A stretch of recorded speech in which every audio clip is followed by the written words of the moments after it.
Hello guys, നമുക്കിന്ന് പാനിപ്പൂരി ഉണ്ടാക്കിയല്ലോ.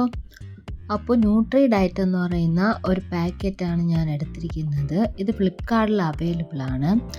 ഈ പാക്കറ്റിൽ എന്നിട്ട് 3 മസാലയുടെ പാക്കറ്റും പിന്നെ ഒരു പൂരിയുടെ പാക്കറ്റാണുള്ളത്. ഇതിൽ 50 പൂരിയാണുള്ളത്. അപ്പോൾ ആദ്യമായിട്ട് നമുക്ക് ഗ്യാസ് കത്തിച്ച് നമുക്ക് എണ്ണ ചൂടാകാനായിട്ട് വയ്ക്കാം. എന്നിട്ട് നമുക്ക് ഓരോ പൂരിയും പൊരിച്ചെടുക്കാം.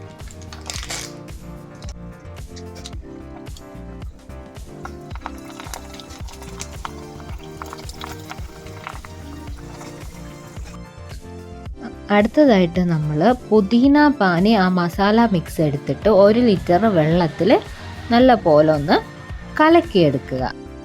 അടുത്ത് ഹട്ട മീഠ പാനി 1/2 ലിറ്റർ വെള്ളത്തിൽ ആ മസാല മിക്സ് കലക്കിയെടുക്കുക.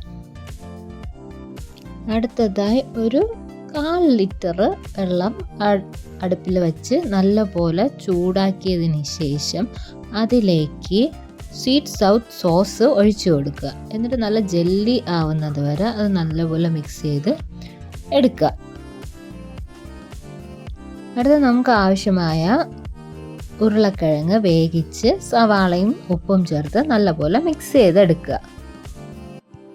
അങ്ങനെ നമ്മുടെ പാനിപ്പൂരി റെഡിയായി കഴിഞ്ഞു. ഇനി നമുക്ക് പാനിപ്പൂരി കഴിക്കാം. എല്ലാവർക്കും വീഡിയോ ഇഷ്ടമായെങ്കിൽ ലൈക്ക് ആൻഡ് ഷെയർ, സബ്സ്ക്രൈബ് ചെയ്യാൻ മറക്കല്ലേ. ഒരു പൂരി എടുത്ത് പൊട്ടിച്ച് അതിലേക്ക് ഫില്ലിങ്സ് ഒക്കെ നിറച്ച് അതിനുശേഷം പുതിന പാനി, അതിന് മുകളിൽ ഖട്ട മീഠ പാനി, അതിന് മുകളിലേക്ക് സ്വീറ്റ് സൗത്ത് സോസ് ഇതൊക്കെ ഒഴിച്ചതിന് ശേഷം കുറച്ച് ടൊമാറ്റോ സോസ് ഉണ്ടെങ്കിൽ അതും കൂടെ ഒഴിച്ചാൽ അടിപൊളിയായിരിക്കും.